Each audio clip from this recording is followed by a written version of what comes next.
Plus de 900 migrants sauvés de la catastrophe. La marine italienne a réussi à ramener à bon port ces femmes et ces hommes qui étaient entassés sur un cargo abandonné par son équipage en pleine mer Adriatique. Sans l'intervention, le Blue Sky M, dont le moteur était bloqué, aurait pu se fracasser contre les rochers. Une fin heureuse pour ces migrants, semble-t-il en majorité d'origine syrienne. Manuel Valls dans un centre d'hébergement du SAMU social.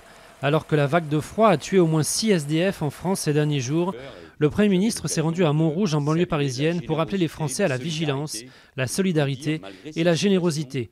Il a rappelé que 1500 places d'hébergement avaient été ouvertes depuis le 1er novembre en Île-de-France.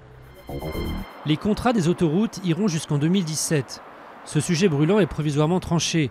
Un groupe de travail va être créé pour plancher sur 2 scénarios possibles de réforme, soit une renégociation, soit une résiliation des contrats en 2017.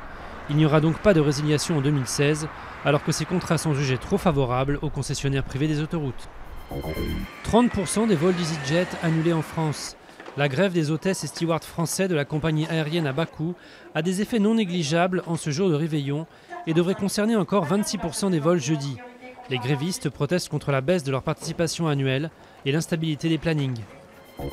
Sydney inaugure la transition planétaire vers 2015.